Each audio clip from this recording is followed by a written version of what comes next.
വചനവുമായി വരാൻ സാധിക്കുന്നതിന് കർത്താവിന് നന്ദി പറയുന്നു. ഇന്ന് നമ്മൾ വിചിന്തനം ചെയ്യുന്ന വചനം യെശയ്യാ പ്രവാചകൻ 9-ാം അധ്യായം 6-ാം വാക്യം. എന്തെന്നാൽ നമുക്ക് ഒരു ശിശു ജനിച്ചിരിക്കുന്നു, നമുക്കൊരു പുത്രൻ നൽകപ്പെട്ടിരിക്കുന്നു, ആധിപത്യം അവൻ്റെ ചുമലിലായിരിക്കും. വിസ്മയനീയനായ ഉപദേഷ്ടാവ്, ശക്തനായ ദൈവം, നിത്യനായ പിതാവ്, സമാധാനത്തിൻ്റെ രാജാവ് എന്ന് അവൻ വിളിക്കപ്പെടും. ആധിപത്യം അവൻ്റെ ചുമലിലായിരിക്കും. അവൻ നമ്മളെ നയിക്കും. വിസ്മയനീയനായ ഉപദേഷ്ടാവ്, അവൻ നമ്മളെ ഉപദേശിക്കും. ഏത് മാർഗത്തിലൂടെ പോകണമെന്ന്, എന്തു ചെയ്യണമെന്ന് അവൻ നമ്മളെ ഉപദേശിക്കും. ശക്തനായ ദൈവം, ഈ ലോകവും അതിലെ സമസ്തവും സൃഷ്ടിച്ച് പരിപാലിക്കുന്ന ശക്തനായ ദൈവം, അവനാണ് നമ്മുടെ നിത്യനായ പിതാവ്. അവൻ സമാധാനത്തിൻ്റെ രാജാവാണ്. വീണ്ടും വിശുദ്ധ ലൂക്ക എഴുതിയ സുവിശേഷം 2-ാം അധ്യായം 9-ാം വാക്യം മുതൽ, കർത്താവിൻ്റെ ദൂതൻ അവരുടെ അടുത്തെത്തി, കർത്താവിൻ്റെ മഹത്വം അവരുടെ മേൽ പ്രകാശിച്ചു. അവർ വളരെ ഭയപ്പെട്ടു. ദൂതൻ അവരോട് പറഞ്ഞു, ഭയപ്പെടേണ്ട, ഇതാ സകല ജനത്തിനും വേണ്ടിയുള്ള വലിയ സന്തോഷത്തിൻ്റെ സദ്വാർത്ത ഞാൻ നിങ്ങളെ അറിയിക്കുന്നു. അത് ക്രിസ്തു ജനിച്ചപ്പോൾ ആട്ടിടയന്മാർക്ക് ദൈവദൂതൻ പ്രത്യക്ഷപ്പെട്ട് പറഞ്ഞ കാര്യങ്ങളാണ്. കർത്താവിൻ്റെ ദൂതൻ അവരുടെ അടുത്തെത്തി, കർത്താവിൻ്റെ മഹത്വം അവരുടെ മേൽ പ്രകാശിച്ചു. അവർ വളരെ ഭയപ്പെട്ടു.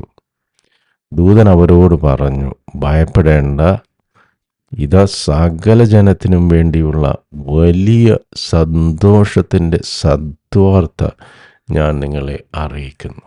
സകല ജനത്തിനും വേണ്ടിയുള്ള വലിയ സന്തോഷത്തിൻ്റെ സദ്വാർത്ത ഞാൻ നിങ്ങളെ അറിയിക്കുന്നു.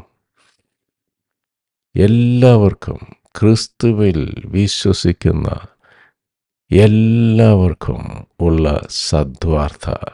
മനുഷ്യർ നിരാശയിൽ വസിക്കേണ്ടവരല്ല, അവർ പ്രത്യാശയിൽ വസിക്കേണ്ടവരാണെന്നുള്ള സദ്വാർത്ത നിങ്ങളെ അറിയിക്കുന്നു.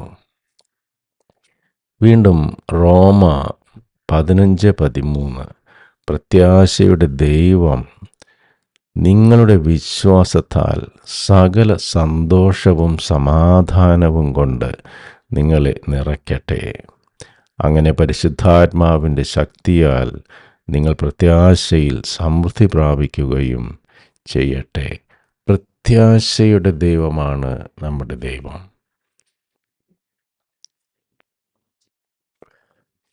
പ്രത്യാശയുടെ ദൈവം. ഈ ദൈവമില്ലെങ്കിൽ, കർത്താവായ ദൈവത്തിൽ നമ്മൾ വിശ്വസിക്കുന്നില്ലെങ്കിൽ, നിരാശയുടെ പടുകുഴിയിലായിരിക്കും നമ്മൾ ചെയ്ത അകൃത്യങ്ങളുടെ കുറ്റഭാരത്താൽ നമ്മൾ വലിയ നിരാശയിലേക്കും മരണഭയത്തിലേക്കും നമ്മൾ വീണുപോയേനെ. പക്ഷേ നമ്മുടെ ദൈവം, പ്രത്യാശയുടെ ദൈവം, നമ്മെ ഇതിൽ നിന്നെല്ലാം രക്ഷപ്പെടുത്തുന്നു. അപ്പോൾ നമ്മളെപ്പോഴും നമുക്ക് പ്രത്യാശയുണ്ട്. ഈ ജീവിതത്തിലും മരണാനന്തര ജീവിതത്തിലും എല്ലാം നമുക്ക് പ്രത്യാശ നൽകുന്ന നമ്മുടെ ദൈവം, നമ്മുടെ അവസ്ഥ എന്തു തന്നെയായിരുന്നാലും നമ്മെ ഇരുകൈയും നീട്ടി നമ്മെ സ്വീകരിക്കുന്ന അൺകണ്ടീഷണൽ ലവ്. പ്രത്യാശയുടെ ദൈവം നിങ്ങളുടെ വിശ്വാസത്താൽ, നമ്മൾ ദൈവത്തിൽ വിശ്വസിക്കണം. അപ്പോൾ സകല സന്തോഷവും സമാധാനവും കൊണ്ട് നിങ്ങളെ നിറയ്ക്കട്ടെ. നമ്മൾ ദൈവത്തിൽ പൂർണ്ണമായി വിശ്വസിച്ചാൽ, നമ്മുടെ ജീവിതത്തെ ദൈവത്തിന് ഭരമേൽപ്പിച്ചാൽ, നമ്മളെ അകൃത്യങ്ങൾ നമ്മൾ ഉപേക്ഷിച്ചാൽ, സകല സന്തോഷവും സമാധാനവും കൊണ്ട് ദൈവം നിങ്ങളെ നിറയ്ക്കും. അങ്ങനെ പരിശുദ്ധാത്മാവിൻ്റെ ശക്തിയാൽ നിങ്ങൾ പ്രത്യാശയിൽ സമൃദ്ധി പ്രാപിക്കുകയും ചെയ്യട്ടെ. ഈ ഒരു ക്രിസ്മസ് കാലഘട്ടത്തിൽ ദൈവം നമ്മെല്ലാവരെയും ദൈവത്തിൻ്റെ പരിശുദ്ധാരൂപിയാൽ നിറച്ച് അതീവ സന്തോഷത്തിലും യഥാർത്ഥ സമാധാനത്തിലേക്കും നയിക്കട്ടെ. അപ്പം അതിന് നമ്മൾ ചെയ്യേണ്ട കാര്യം, കർത്താവായ യേശു ക്രിസ്തുവിനെ പൂർണ്ണമായും വിശ്വസിക്കുക, നമ്മുടെ ജീവിതത്തെ കർത്താവിന് ഭരമേൽപ്പിക്കുക. നമ്മൾ ഈ കഠിനമായ ഭാരം, പാപഭാരം പേറിക്കൊണ്ട് നിരാശയിൽ ജീവിക്കേണ്ടവരല്ല. അത് ആ അന്ധകാരത്തിൽ ഒരു വെളിച്ചമുദിച്ചു.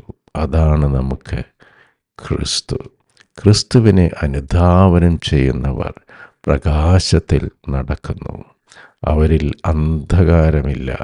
അവർ യഥാർത്ഥ സന്തോഷവും ആനന്ദവും അവർ കൈവരിക്കും. ഈ ഒരു പ്രോമിസ്, അതാണ് കർത്താവ് നമുക്ക് നൽകുന്നത്.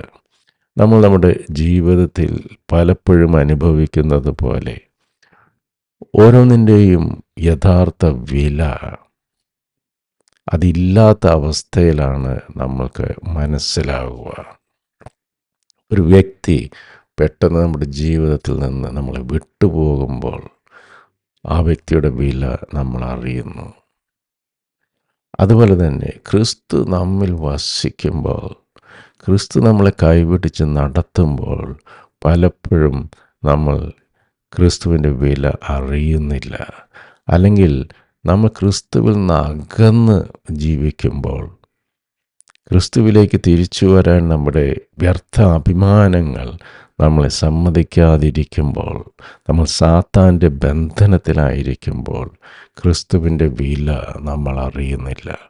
പക്ഷേ ക്രിസ്തുവിലേക്ക് നമ്മൾ തിരിയുമ്പോൾ, അബ്ബാ പിതാവേ, ഇതാണല്ലോ ഞാൻ ഇത്രയും കാലം നിരസിച്ചത്, അങ്ങനെയാണല്ലോ ഞാൻ വേദനിപ്പിച്ചത് എന്ന സത്യം നമ്മൾ തിരിച്ചറിയുമ്പോൾ യഥാർത്ഥ സന്തോഷവും ആനന്ദവും നമ്മൾ അനുഭവിക്കും. കർത്താവ് നമ്മളോട് 2 കാര്യങ്ങളാണ് പറഞ്ഞത്. നീ നിൻ്റെ ദൈവമായ കർത്താവിനെ പൂർണ്ണ ഹൃദയത്തോടും പൂർണ്ണ മനസ്സോടും പൂർണ്ണ ശക്തിയോടും കൂടെ ആരാധിക്കുവിൻ. അവിടെ വേറെ ഒന്നിനും സ്ഥാനം പാടില്ല. നമ്മുടെ ജീവിതത്തെ കർത്താവിന് 100% കർത്താവിനെ ഭരമേൽപ്പിക്കുക. 2ാമത് പറഞ്ഞ കാര്യം, നിന്നെപ്പോലെ തന്നെ നിൻ്റെ അയൽക്കാരനെയും സ്നേഹിക്കുക. അപ്പോൾ ആരുമായിട്ടും നമുക്ക് വിദ്വേഷം പാടില്ല. ശത്രുവിന് നന്മ ചെയ്യുമെന്ന് പഠിപ്പിച്ച നമ്മുടെ കർത്താവ്. അപ്പോൾ ഈ 2 കണ്ടീഷൻസ് നമ്മൾ മീറ്റ് ചെയ്യുകയാണെങ്കിൽ, ദൈവത്തെ നെഞ്ചിലേറ്റി ദൈവത്തെ മാത്രം ആരാധിച്ചുകൊണ്ട്, ദൈവത്തിന് ജീവിതത്തിൽ 1ാം സ്ഥാനം കൊടുത്തുകൊണ്ട് ജീവിക്കുക. 2ാമത് ദൈവത്തിന് 1ാം സ്ഥാനം കൊടുക്കുമ്പോൾ, ദൈവത്തിൻ്റെ രൂപത്തിലും സാദൃശ്യത്തിലും സൃഷ്ടിക്കപ്പെട്ട മനുഷ്യരോട് നമുക്ക് ശത്രുത പാടില്ല. ഈ 2 കണ്ടീഷൻസ് മീറ്റ് ചെയ്യപ്പെടുമ്പോൾ നമ്മൾ യഥാർത്ഥ സന്തോഷവും ആനന്ദവും സൗഭാഗ്യവും ഈ ലോക ജീവിതത്തിൽ വെച്ച് തന്നെ നമ്മൾ അനുഭവിക്കും. ഈ ഒരു യഥാർത്ഥ സദ്വാർത്ത നമുക്ക് മനസ്സിലാക്കാം, ക്രിസ്തുവിനെ നെഞ്ചിലേറ്റാം, ക്രിസ്തുവിന് സ്വീകാര്യമായ രീതിയിൽ ക്രിസ്തുവിൻ്റെ കൃപയാൽ നമ്മുടെ ജീവിതങ്ങളെ നമുക്ക് ക്രമീകരിക്കാം. അപ്രകാരം യഥാർത്ഥ സമാധാനവും സന്തോഷവും നമുക്ക് അനുഭവിക്കാം. അതാണ് യഥാർത്ഥ ക്രിസ്തുമസ്. ദൈവം നമ്മുടെ ഹൃദയങ്ങളിൽ പിറക്കട്ടെ. ആമേൻ. നിങ്ങൾ എനിക്ക് വേണ്ടിയും പ്രത്യേകം പ്രാർത്ഥിക്കുമല്ലോ. God bless.